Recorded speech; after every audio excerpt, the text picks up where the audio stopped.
Hey guys, I'm going to do a little review on this heavy forge Stockman RR1977 is its number. First I hope that you guys are having a good week, good Tuesday. That's when I'm making this. So yeah, a few things about this knife. I ended up getting it because honestly, it seemed like a cheaper alternative, and it had some of its own unique features. But there's RR047 is a reserve split back um, whittler that Rough Ryder has, and the profile of both of their clip points looked super familiar. The shape of the um, clip clip points looked very, very similar. Clip points can vary from knife to knife, and there's just they look super similar. And I was really interested in the thickness of these blades. They just seemed super heavy duty. I think in the description it says they're 0.6, if I'm reading this correctly, in blade thickness, and they certainly are a thick blade. So, but I think, as and I'm a definite newbie and a novice, and I think as continue to get into knives and things like that, you start to look at different things, and honestly, as a whittling profile, I'm not sure that it works as good as the Whittler, but it's a cool knife. It does have some known issues, and I realized that as I got into it. Then I'm going to talk about that. So, I review stuff before I purchase it. It's just what I do. I look into it, look at reviews, look at videos, and I noticed a video, it's a 5-year-old video, and it's on YouTube. I can't remember who it is. I'd have to look it up.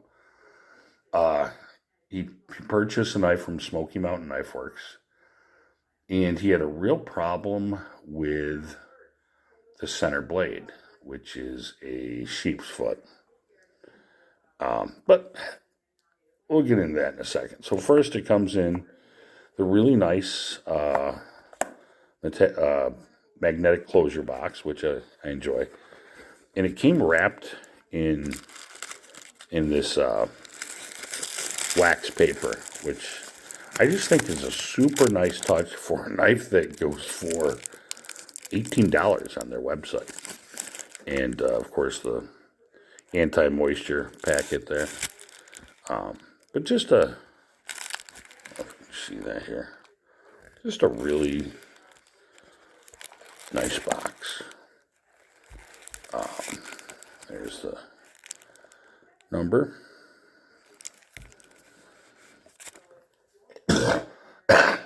Excuse me. And, I'm sorry for the camera angle on this. Hopefully soon I'll have some kind of camera holder that'll do a much better job than what I'm currently using, which is a cereal bowl, believe it or not. So, here's my little secret. But at any rate, I was really interested in the concept of this knife, and and this is the one I got from Smoky Mountain Knife Works, and it's a good fit and finish. Hopefully my screen is pretty clean. Looks a little, I don't know. But is it the RT or R? Actually, the RT on the bolster there. It's awful. Picking up the light above me. Nice shield, flush. All the pins are flush. Springs look okay back here. So the known issue that I'm going to talk about is this. So it comes with a clip point, nice half stop, and of course this designs. Somebody thought maybe it indicated some kind of forging. I can't recall. There's RR on the blade.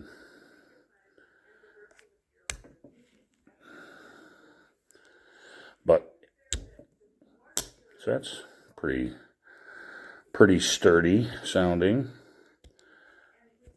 This, nice half stop on this as well. Can't hear it quite as well, but I did clean and lube this up. And of course that's a spade blade, spade profile blade. The center blade, and this is a 3-spring. Each of these blades is on its own spring. And the center blade is a sheep's foot. Now, this one is the weakest of them all. You can still hear a little click there, which is nice. Initially, when I got it, it was that particular blade. I could feel the grit. Matter of fact, I thought it might cause damage. I thought there was something in there that might, if I kept opening and closing it, might harm the knife. So, with the knives that I do clean, I use hot soapy water with some Dawn dish detergent and a toothbrush. Then I dry it really good. Then I usually soak them in WD-40 to prevent any flash rusting, and dry up the WD afterward as well. Maybe go over it with some Ballistol. I just ordered some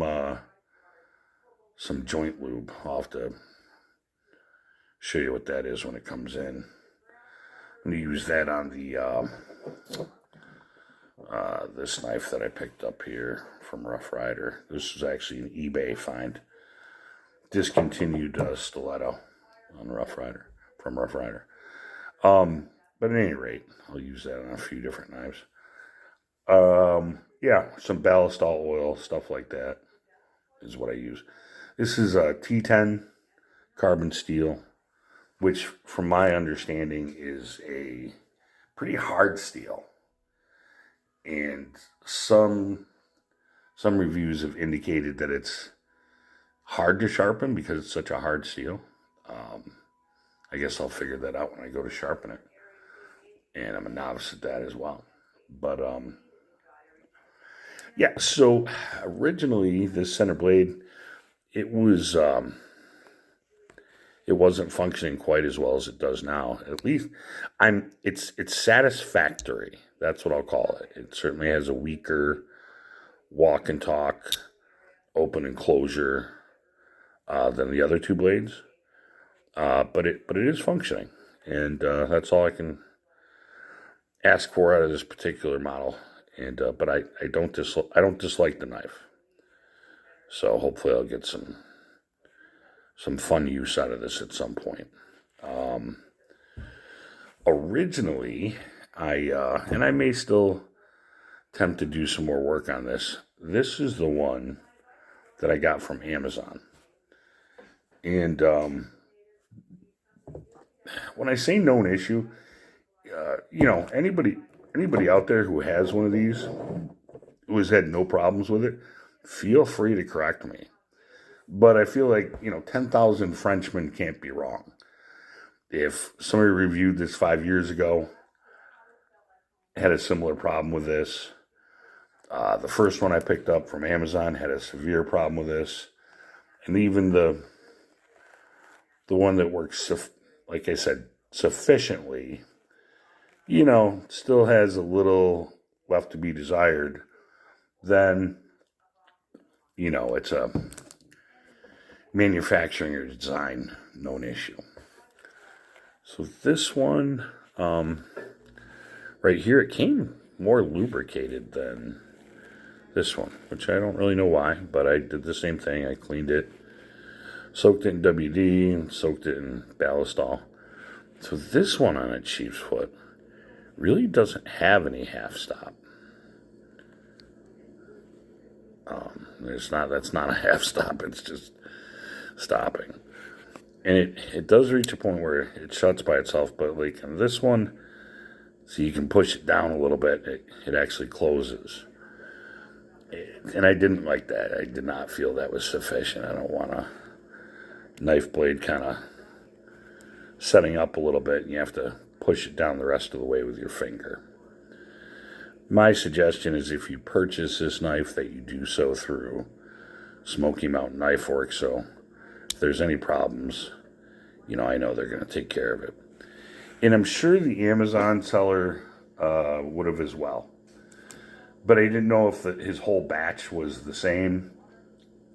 And, but I was going to ask for an exchange from him. And then that's what he was going to do. Send me the box back, easy peasy. Ship this back when I got the other one.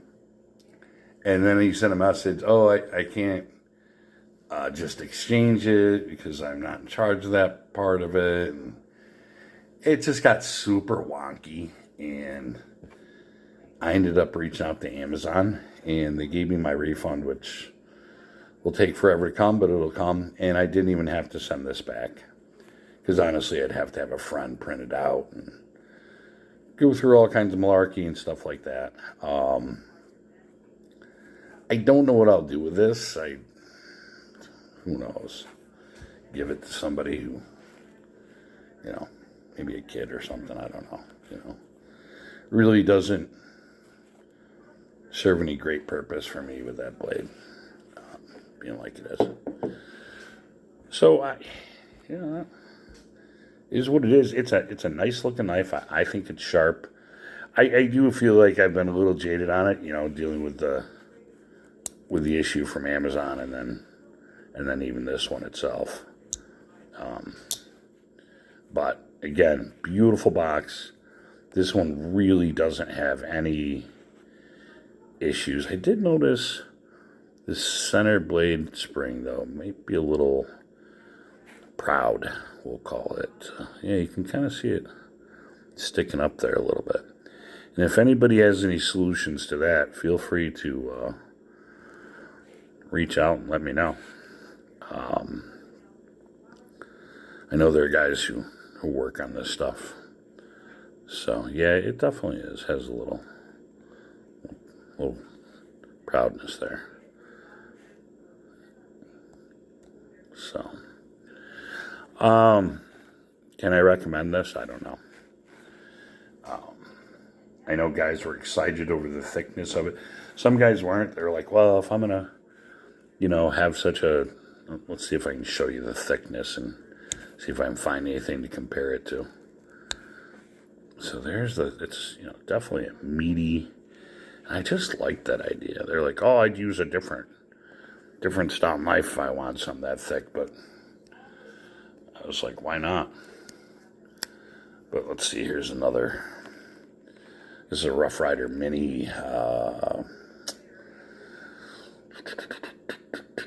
Mini Trapper. And I don't know if you can see it in the camera, but there's certainly a difference in the thickness that I can see. I don't know if I can get them. So, yeah, I don't know if I'm trying not to cut my finger off here. It's a pretty knife, and I think that's a brown handle. See if there's anything else I can tell you about it. 3.5 overall length, although when I measured it, I believe it was under 3.5. Not by much, but a little. And I'm not saying that as a negative. That's fine with me. Yeah, I don't know. Hopefully, like I said, hopefully I'll get some fun use out of this. It was a little disappointing, you know. A little hard to put your trust into it if you're doing stuff. But the kind of whittling I do, I don't know. I don't know if it'll matter. As an aside, I found a woman on geez, I don't even remember where she is now. Maybe I saw her on YouTube. I can't remember. I'll have to find out. I added her on Facebook. And she does, so what she does is, I can't remember if these are Stockmans. She doesn't say what model they are. I'll have to see if I can get a screenshot of it. But she is a wood carver. And she takes Rough Riders specifically, and she reprofiles the blade, and she doesn't do anything with the main blade, and she had a reason why that I can't recall. But with the two other blades, she reprofiles them and makes them ridiculously sharp, and for wood carving, I think $50 is what she charges for one of them. That was just interesting. As an aside, if that's something you're gonna get into, and I think it was interesting that she didn't use. It could be a whittler that she uses, but it didn't look specifically like a whittler to me model. So maybe I can reach out to her and find out exactly what model she uses to do that with. At any rate, guys and girls, there you go. I hope that's at least informative. Again, still a Rough Rider fanboy. They still do a great job. You're going to run into a couple of, whatevers every now and then. Here's another one that I got from Amazon that I should have returned right away. And, I would say that most of the stuff I've gotten on Amazon has been just about perfect. So this is, geez, let me think here. I think it's a Bush. Let me see, Bushmaster, it's a Rough Rider. Let's see. Look it up here. Bush Barlow. See if I can locate it.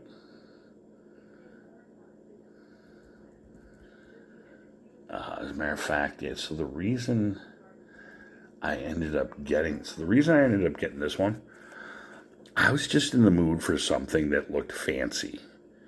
Like, I didn't really care if it was something I would use. I just wanted something colorful, pretty, unusual, and fancy from Rough Rider.